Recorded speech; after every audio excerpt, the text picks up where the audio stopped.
ஓம் நமச்சிவாய. வணக்கம் நண்பர்களே, உங்கள் ஜோதிடர் தர்மராஜன். இன்று நாம் காண இருக்கும் தலைப்பு எதை பற்றி என்றால் 2025 ஆண்டு செப்டம்பர் மாத ராசி பலன்கள் வரிசையிலே காலபுருஷ தத்துவப்படி இரண்டாவது ராசியான ரிஷப ராசியை பற்றி நம்ம விரிவா பார்க்கலாம். அதற்கு முன்னாடி நம்ம சேனலை இப்பதான் நீங்க முதல் முறையா பாக்குறீங்க அப்படின்னா நம்ம சேனலை சப்ஸ்கிரைப் பண்ணுங்க, கூடவே பெல் பட்டனையும் அழுத்துங்க. அப்பதான் நான் போடுற ஒவ்வொரு வீடியோவும் உங்களுக்கு உடனுக்குடனா வரும். வாங்க வீடியோக்குள்ள போகலாம். பொதுவா இந்த ரிஷபராசியை பொறுத்த வரைக்கும் செப்டம்பர் மாதத்துல இந்த மாதத்திற்கான கிரகநிலை அமைப்புகள் எப்படி இருக்கு அப்படின்னு சொல்லிட்டு ஃபர்ஸ்ட் அதை பார்த்துடலாம். பொதுவா ராசிநாதன் சுக்கிரனை பொறுத்த வரைக்கும் 15ஆம் தேதி வரையும் 3ஆம் பாவகத்துல இருக்கிறாப்ல. 15ஆம் தேதிக்கு பிறகு 4ஆம் பாவகத்துக்கு சிம்ம வீட்டுக்கு போறாப்ல. சூரியனை பொறுத்த வரைக்கும் 4ஆம் பாவகத்துல 17ஆம் தேதி வரையும் ஆட்சி வீட்டுல இருக்கிறாப்ல. 17ஆம் தேதிக்கு பிறகு 5ஆம் பாவகத்துக்கு கன்னி வீட்டுக்கு போறாப்ல. புதனை பொறுத்த வரைக்கும் 15ஆம் தேதி வரையும் சிம்ம வீட்டுல 4ஆம் பாவகத்துல இருக்கிறாப்ல. 15ஆம் தேதிக்கு பிறகு 5ஆம் பாவகத்துல ஆட்சி உச்சம் பெறாப்ல புதனை பொறுத்த வரைக்கும். செவ்வாயை பொறுத்த வரைக்கும் 13ஆம் தேதி வரையும் 5ஆம் பாவகத்துல இருக்கிறாப்ல. 13ஆம் தேதிக்கு பிறகு 6ஆம் பாவகத்துக்கு போறாப்ல. குருவுடைய பார்வையில இருக்கிறாப்ல. அதே போன்று 4ஆம் பாவகத்துல கேது, 10ஆம் பாவகத்துல ராகு. சனீஸ்வரரை பொறுத்த வரைக்கும் வக்ர நிலையில லாபஸ்தானத்துல இருக்கிறாப்ல. 2ஆம் பாவகத்துல குரு. இதுதான் இந்த மாதத்திற்கான கிரக நிலை அமைப்புகள். அப்படி இருக்கும்பொழுது இந்த செப்டம்பர் மாதத்துல ரிஷப ராசிக்கு எப்படியாப்பட்ட பலன்கள் ஏற்படும் அப்படின்னு சொல்லிட்டு விரிவா பார்க்கலாம். ரிஷப ராசியை பொறுத்த வரைக்கும் ராசிநாதன் சுக்கிரன் அப்படிங்கிறது 3ஆம் இடத்துல மறையிறாப்ல. பொதுவா சுக்கிரன் 3ல மறையிறது அப்படிங்கிறது ஒரு சில நெகட்டிவ் விஷயத்தை ஏற்படுத்தினாலும், அதாவது தனித்த சுக்கிரன் இருக்கும் பொழுது ஓரளவுக்கு பாத்தீங்கன்னா ஒரு பேரு, புகழ், மதிப்பு, மரியாதை அப்படிங்கிற மாதிரி அமைப்பை ஏற்படுத்தும். ஒரு தெளிவான மனநிலை அப்படிங்கிறது இந்த மாதத்துல உங்களுக்கு இருக்கும். தேவையில்லாத நபர்கள்ட்ட பேச மாட்டீங்க, பழக மாட்டீங்க. இது மாதிரியான விஷயங்கள் உங்களுக்கு ஏற்படும். எல்லா விஷயத்திலுமே கவனமா இருப்பீங்க அப்படின்னு கூட பொதுவா சொல்லலாம். 15ஆம் தேதி வரையுமே இந்த மாதத்துடைய முதல் 15 நாட்கள் அப்படிங்கிறது உங்களுக்கு ஃபேவரா போயிடும், எந்த பிரச்சனையுமே இல்லை. ஆனா 15ஆம் தேதிக்கு பிறகு சுக்கிரனை பொறுத்த வரைக்கும் கேதுவோடைய சேர்க்கையில இருப்பாப்ல. உங்களுடைய சுய ஜாதகத்துல சுக்கிரன் கேது சேர்க்கை இருக்கிறவங்க மட்டும் ரொம்ப கவனமா இருக்கணும் பொதுவா.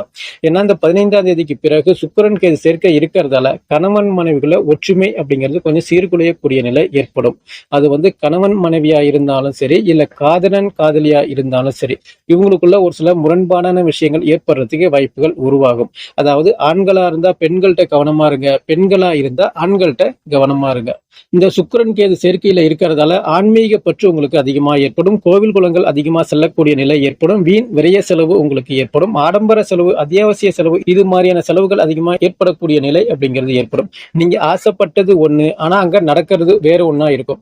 இந்த மாதிரியான நிலை ஏற்பட்டு இருக்கிறதால இந்த மாதத்தை பொறுத்த வரைக்கும் பிற்பகுதியில கொஞ்சம் கவனமா இருந்தீங்க அப்படின்னாவே ரொம்ப நல்லது. 2ஆம் இடத்துல குரு இருக்கிறாப்ல. 2ஆம் அதிபதி புதனை பொறுத்த வரைக்கும் கேது கூட சேர்க்கையில இருக்கிறாப்ல. சூரியன் கூட சேர்ந்து இருக்கிறதால புதாதித்ய யோகம் அப்படிங்கிற மாதிரி பொதுவா செயல்படும். கேது கூட என்னதான் சேர்க்கையில இருந்தாலும் புதனை பொறுத்த வரைக்கும் அந்த அளவுக்கு கெட்டு போகக்கூடிய நிலை அப்படிங்கிறது இந்த மாதத்துல உங்களுக்கு இல்லை.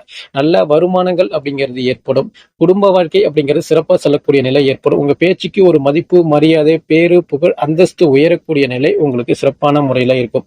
இந்த மாதத்தை பொறுத்த வரைக்கும் உங்களுக்கு 15ஆம் தேதி வரையுமே பாத்தீங்கன்னா ஓரளவுக்கு நார்மலா செல்லக்கூடிய நிலை ஏற்பட்டாலும் 15ஆம் தேதிக்கு பிறகு புதனை பொறுத்த வரைக்கும் 5வது வீட்டுல ஆட்சி உச்சம் பெறாப்ல. புதனை பொறுத்த வரைக்கும் நல்லா குடும்பஸ்தானாதிபதி வலு அடையக்கூடிய நிலை ஏற்படுறதால குடும்ப வாழ்க்கை சிறப்பா ஏற்படும். நல்ல வருமானங்கள் அப்படிங்கிற மாதிரி அமைப்பை உங்களுக்கு ஏற்படுத்தி கொடுக்கும். அதாவது பேசி பிழைக்கக்கூடிய தொழில் செய்யக்கூடிய அனைவருக்குமே பாத்தீங்கன்னா இந்த மாதத்துல நல்ல ஒரு வருமானம், நல்ல ஒரு ஏற்றம் அப்படிங்கிற மாதிரி ஏற்படும். அதாவது பேசி பிழைக்கக்கூடிய ஆசிரியர் பணியா இருந்தாலும் சரி, இல்ல அட்வொகேட் பணியாக இருந்தாலும் சரி, இல்ல ஜோதிட துறையா இருந்தாலும் சரி, இல்ல மார்க்கெட்டிங் பிசினஸ் பண்ணிட்டு இருக்கேன், ரியல் எஸ்டேட் பிசினஸ் பண்ணிட்டு இருக்கிறேன் அப்படின்னு சொல்றவங்களை பொறுத்த வரைக்கும் நல்ல வருமானம் அப்படிங்கிறது இந்த மாதத்துல உங்களுக்கு ஏற்படும். கணினி சம்பந்தமான துறையில வேலை பார்த்துட்டு இருக்கேன், அக்கௌண்ட்ஸ் டிபார்ட்மெண்ட், ஆடிட்டர் லைன்ல இருக்கிறேன் அப்படின்னு சொல்றவங்களை பொறுத்த வரைக்கும் உங்களுக்கு நல்ல வருமானங்கள் அப்படிங்கிறது ஏற்படும். சம்பள உயர்வு, பதவி உயர்வு, பிடிச்ச இடத்திற்கு இடமாற்றங்கள், இது போல சூழ்நிலை ஏற்படும். அதே போல 4ஆம் அதிபதி சூரியனை பொறுத்த வரைக்கும் ஆட்சி வீட்டுல வலுவா இருக்கிறாப்ல. ஆனா சூரியன் கேது சேர்க்க இருக்கிறதால இந்த மாதத்தை பொறுத்த வரைக்கும் 17ஆம் தேதி வரையுமே தந்தை மகன் உறவு நிலையில விரிசல் அப்படிங்கிறது ஏற்படும். உங்களுடைய சுய ஜாதகத்துல சூரியன் கேது சேர்க்க இருந்துச்சு அப்படின்னா கண்டிப்பான முறையில தந்தை மகன் உறவு நிலை விரிசல் ஏற்படுறது, அம்மாவுக்கு உங்களுக்கும் மனஸ்தாபங்கள் வர்றது, பூர்வீக சொத்து, பூர்வீக இடம், பூர்வீக சம்பந்தமான விஷயத்துல பிரச்சனைகள் ஏற்படுறது, அங்காளி பங்காளி பிரச்சனைகள் ஏற்படுறது, இந்த மாதிரியான நிலை அப்படிங்கிறது உங்களுக்கு ஏற்படும். வீட்டுல பாத்தீங்கன்னா மின் சாதன பொருட்கள் இந்த மாதத்துல அடிக்கடி பழுது ஏற்படக்கூடிய நிலை அப்படிங்கிறது ஏற்படும். உங்களுடைய வண்டி வாகனங்கள் பழுது ஏற்படுறது, தாயாருக்கு வீண் விரைய செலவுகள் ஏற்படுறது, மருத்துவ செலவுகள் ஏற்படுறது, இந்த மாதிரியான நிலையும் ஏற்படுறதுக்கு வாய்ப்புகள் அப்படிங்கிறது உருவாகும். அதாவது 17ஆம் தேதி வரையுமே பாத்தீங்கன்னா மாணவர்களை பொறுத்த வரைக்கும் படிப்புல ஒரு சில தடங்கள் தாமதம் ஏற்படுறது, படிப்புல ஒரு சில பின்னடைவு ஏற்படுறது, இந்த மாதிரியான நிலை அப்படிங்கிறது உங்களுக்கு ஏற்படும். 17ஆம் தேதிக்கு பிறகு சூரியனை பொறுத்த வரைக்கும் புதன் கூட சேர்ந்து புதனாதித்ய யோகம் அப்படிங்கிற மாதிரி செயல்படுறதால 17ஆம் தேதிக்கு பிறகு மாணவர்கள் கொஞ்சம் கூடுதலா படிக்கக்கூடிய நிலை ஏற்படக்கூடிய நிலை ஏற்படும். படிப்புல கொஞ்சம் மதிப்பெண்கள் உயரக்கூடிய நிலை ஏற்படுறது, படிப்புல கொஞ்சம் முக்கியத்துவம் ஏற்படக்கூடிய நிலை அப்படிங்கிறது ஏற்படும். குலதெய்வத்துடைய அருள் கிடைக்கிறது, ஆசீர்வாதம் கிடைக்கிறது, குலதெய்வத்துக்கு போயிட்டு வர்றது, இந்த மாதிரியான நிலை அப்படிங்கிறது ஏற்படும். நீங்களே குழந்தைகளுக்கு அதிகமா செலவு செய்யக்கூடிய நிலை ஏற்படும். குழந்தைகளுக்கு அதிகமா முக்கியத்துவம் கொடுக்கக்கூடிய நிலையும் இந்த மாதத்துல உங்களுக்கு இருக்கு. பொதுவா அதாவது நோய் நொடியான தாக்கம் அப்படிங்கிறது 17ஆம் தேதிக்கு பிறகு கொஞ்சம் குறையறதுக்கு உங்களுக்கு வாய்ப்புகள் உருவாகும். வீண் விரைய செலவு குறையிறது, மருத்துவ செலவுகள் குறையிறது, இந்த மாதிரியான நிலையும் உங்களுக்கு ஏற்படுறதுக்கு வாய்ப்புகள் அதிகமா உருவாகும். 5ஆம் அதிபதி புதனை பொறுத்த வரைக்கும் 15ஆம் தேதி வரையுமே சிம்ம வீட்டுல இருக்கிறாப்ல சூரியன் புதன் கேது இந்த சேர்க்கை இருக்கிறதால பாத்தீங்கன்னா கொஞ்சம் குழந்தைகள் சார்ந்த விஷயத்துல முதல் பகுதியில் நீங்க கொஞ்சம் செலவு செய்யக்கூடிய நிலை ஏற்படுறது. 15ஆம் தேதிக்கு பிறகு பாத்தீங்கன்னா குழந்தைகளுக்கு கூடுதல் செலவு செய்யக்கூடிய நிலை ஏற்படுறது. அதே போல காதல் செய்யக்கூடிய நபர்களை பொறுத்த வரைக்கும் காதல கொஞ்சம் வெற்றி ஏற்படக்கூடிய நிலை அப்படிங்கிறது ஏற்படும். இந்த மாதத்தை பொறுத்த வரைக்கும் காதல் ஒற்றுமை அப்படிங்கிற மாதிரி ஏற்படுறது. ஒரு சில நபர்களுக்கு புதியதாக காதல் மலரக்கூடிய நிலையும் ஏற்படும். அந்த காதலை நீங்க வீட்டுல முறையிட்டீங்க அப்படின்னா அந்த காதல் திருமணம் வரையும் செல்லக்கூடிய நிலையும் பல நபர்களுக்கு ஏற்படும். ஆசைப்பட்ட விஷயங்கள் அனைத்துமே உங்களை தேடி வரும் அப்படின்னு கூட பொதுவா சொல்லலாம். அதே போன்று 6ஆம் அதிபதி சுக்கிரனை பொறுத்த வரைக்கும் 3ஆம் இடத்துல இருக்கிறாப்ல, பிறகு சுக்கிரன் கேது சேர்க்கை அப்படிங்கிற மாதிரி இருக்கிறதால 6ஆம் இடத்தை பொறுத்த வரைக்கும் 13ஆம் தேதிக்கு பிறகு செவ்வாய் அப்படிங்கிறது அங்க 6ஆம் இடத்துக்கு வராப்ல. பொதுவா அதாவது வீண் வம்பு வழக்கு, பகை, நோய் நொடி, கணவன் மனைவிக்குள்ள சண்டை சச்சரவு, பிரிவு நிலை, இந்த மாதிரி நிலை வரக்கூடிய அமைப்பு ஏற்படுறதால அங்க குருவுடைய பார்வையில இருக்கிறதால எவ்வளவு பெரிய பிரச்சனைகள் வந்தாலும் அதை நீங்க மீண்டு வரக்கூடிய நிலை அப்படிங்கிறது ஏற்படும். எவ்வளவு பிரச்சனை வந்தாலும் தனி ஒரு ஆளா நின்று போராடக்கூடிய திறமை அப்படிங்கிறது உங்களுக்கு ஏற்படும். அந்த செவ்வாயை பொறுத்த வரைக்கும் 5ஆம் இடத்துல 13ஆம் தேதி வரையும் இருக்கிறது அப்படிங்கிறது ஒரு தெளிவான ஒரு மனநிலையை உங்களுக்கு கொடுக்கும். ஆனா 6ஆம் இடத்துல போறது அப்படிங்கிறது பாத்தீங்கன்னா 7ஆம் அதிபதி செவ்வாய் 6ல மறையிறது அப்படிங்கிறது கணவன் மனைவிக்குள்ள ஒரு சில மனஸ்தாபத்தை ஏற்படுத்தினாலும் அங்க குரு பார்வை இருக்கிறதால அது பெரிய ஒரு பிரிவு நிலையை கொண்டுட்டு போறதுக்கு வாய்ப்புகள் இல்ல. 8ஆம் அதிபதி குருவை பொறுத்த வரைக்கும் குடும்பஸ்தானத்துல இருக்கிறதால இடமாற்றங்கள் அந்த மாதிரி அமைப்புகள் ஏற்படுத்தும். நல்ல வருமானங்கள் அப்படிங்கிற மாதிரி ஏற்படும். ரொம்ப நாள் பிரச்சனைகள் ஒரு முடிவுக்கு வரக்கூடிய நிலை அப்படிங்கிறது உங்களுக்கு ஏற்படும். அதாவது வம்பு வழக்குகள் கோர்ட்ல ஏதாவது நிலுவையில இருக்கு அப்படின்னா இந்த மாதத்துல அது உங்களுக்கு ஃபேவரா முடியக்கூடிய நிலை ஏற்படும். அதாவது வரவேண்டிய காசு ஏதாவது நிலுவையில இருக்கு அப்படின்னா இந்த மாதத்துல வரக்கூடிய நிலையும் உங்களுக்கு ஏற்படும். வாங்கின காசை திருப்பி கொடுக்க முடியல, கொடுத்த காசு வரமாட்டேங்குது அப்படின்னு சொல்றவங்களை பொறுத்த வரைக்கும் வாங்கின காசை திருப்பி கொடுக்கக்கூடிய நிலை ஏற்படும். வரவேண்டிய காசு உங்களை தேடி வர்றதுக்கு நிறைய வாய்ப்புகள் உருவாகும் அப்படின்னு கூட பொதுவா சொல்லலாம். அதாவது தொலைதூர பயணங்கள் மூலமான நல்ல ஆதாயங்கள் ஏற்படுறது, லாபங்கள் ஏற்படுறது, இந்த மாதிரியான நிலையும் உங்களுக்கு ஏற்படும். 9ஆம் அதிபதி 10ஆம் அதிபதி சனீஸ்வரரை பொறுத்த வரைக்கும் லாபஸ்தானத்துல வக்ர நிலையில இருக்கிறாவில். பொதுவா இந்த பூர்வீக சொத்து, பூர்வீக இடம், பூர்வீக சம்பந்தமான விஷயத்துல இருந்து வந்த பிரச்சனைகள் அப்படிங்கிறது குறையறதுக்கு வாய்ப்புகள் உருவாகும்.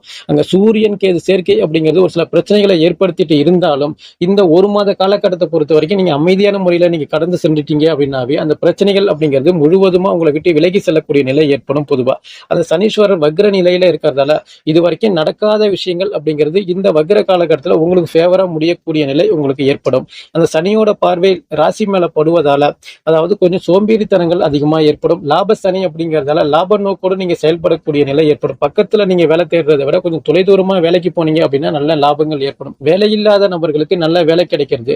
அதே போல வேலையில இருக்கக்கூடிய நபர்களை பொறுத்த வரைக்கும் வேலையில பிரச்சனை, மேலதிகாரி தொல்லை, சக ஊழியர்களோட ஒரு சில வாக்குவாதங்கள் ஏற்பட்டு இருக்கு அப்படின்னு சொல்றவங்களை பொறுத்த வரைக்கும் அந்த வேலை செய்யற இடத்துல இந்த பிரச்சனைகள் அப்படிங்கிறது விலகி செல்லக்கூடிய நிலை ஏற்படும். ஏன்னா 10ஆம் இடத்தை குரு பார்க்கிறாப்புல, 10ல ராகு இருக்கிறதால இடமாற்றங்கள் ஏற்படக்கூடிய நிலை உங்களுக்கு இந்த மாதத்தில் அதிகமாக ஏற்படும். அதாவது சம்பள உயர்வோ, பதவி உயர்வோ, பிடிச்ச இடத்திற்கு இடமாற்றங்கள் இந்த மாதிரி நிலை ஏற்படுறதுக்கு வாய்ப்புகள் உருவாகும். அரசு பணியில் உள்ள நபர்களை பொறுத்த வரைக்கும் அரசு பணியில கொஞ்சம் கூடுதல் கவனத்தோட நீங்க செயல்படுத்துறது ரொம்ப நல்லது. மக்களுக்கும் உங்களுக்கும் பாத்தீங்கன்னா ஒரு சில வாக்குவாதங்கள் வர்றது, ஒரு சில முரண்பாடான விஷயங்கள் ஏற்படுறது, ஒரு சில அசிங்கம் அவமானங்கள், தலைக்குனிவு ஏற்படக்கூடிய நிலையும் ஏற்படுறதால அரசு பணியில் உள்ள நபர்களை பொறுத்த வரைக்கும் கொஞ்சம் கூடுதல் கவனத்தோட நீங்க செயல்படுறது நல்லது. அதே போன்று அரசியல்வாதிகளா இருந்தா கூட பாத்தீங்கன்னா முடிஞ்ச வரைக்கும் இந்த மாதத்துல தேவையில்லாத நபர்கள்ட்ட பேசுறது பழகிறது ரொம்ப அவாய்ட் பண்றது நல்லது. பொதுவெளியில பேசும்போது பாத்தீங்கன்னா தேவையில்லாத வார்த்தைகள் விடாம பார்த்து கவனமா பேசுனீங்க அப்படின்னாவே இந்த மாதம் உங்களுக்கு சிறப்பான மாதம் அப்படின்னு கூட பொதுவா சொல்லலாம். பொதுவா 12ஆம் அதிபதி செவ்வாயை பொறுத்த வரைக்கும் 5, 6ஆம் இடத்துல இருக்கிறதால இந்த மாதத்துல உங்களுக்கு தூக்கம் கெடும் அப்படின்னு கூட பொதுவா சொல்லலாம். அதிகமான வேலைப்பளு அப்படிங்கிறது உங்களுக்கு ஏற்படும். அந்த வேலைப்பளு காரணமாக சரியான நேரத்துக்கு சாப்பிட முடியாது, தூங்க முடியாது, அலைச்சல்கள் அப்படிங்கிறது அதிகமா ஏற்படும். எந்த அளவுக்கு இந்த மாசத்துல நீங்க முயற்சி பண்றீங்களோ அந்த அளவுக்கு உங்களுக்கு வருமானம் அப்படிங்கிறது உங்களுக்கு ஏற்படும். இந்த மாதத்தை பொறுத்த வரைக்கும் குடும்பத்தை விட்டு கொஞ்சம் விலகி செல்லக்கூடிய நிலை அப்படிங்கிறது உங்களுக்கு ஏற்படும். குடும்பத்தோட ஒற்றுமையா பயணிக்கக்கூடிய நிலை அப்படிங்கிறது கொஞ்சம் குறைவு. அதாவது இந்த மாதத்தை பொறுத்த வரைக்கும் வேலைக்காக நீங்க கொஞ்சம் கஷ்டப்படுவீங்க, அதாவது தொழிலுக்காக கஷ்டப்படக்கூடிய நிலை அப்படிங்கிறது ஏற்படும். இந்த மாதத்துல பாத்தீங்கன்னா உங்களுக்கு ஒரு செழிப்பான மாதம் அப்படின்னு கூட பொதுவா சொல்லலாம். அதாவது உங்களுடைய சுய ஜாதகத்துல சுக்கிரன் கேது சேர்க்கை உள்ளவங்க ரொம்ப கவனமா இருங்க. சூரியன் கேது உள்ளவங்க ரொம்ப கவனமா இருங்க. ஆணா இருந்தா பெண்ணிட்ட கவனமா இருங்க, பெண்ணா இருந்தா ஆணிட்ட கவனமா இருந்துக்கிறது ரொம்ப நல்லது. அதே போன்று பூர்வீக சொத்து சம்பந்தமான விஷயங்கள், அங்காளி பங்காளி சம்பந்தமான விஷயத்துல கவனமா இருங்க. தந்தை மகன் உறவு நிலையில லைட்டா விரிசல் வரக்கூடிய நிலை ஏற்படக்கூடிய நிலை இருக்கிறதால இவங்க மட்டும் கவனமா இருந்தா போதும் என்று கூறி மீண்டும் அடுத்த காணொளியில் உங்களை சந்திக்கின்றேன். நன்றி, வணக்கம். ஓம் நமச்சிவாய. வாழ்க வளமுடன்.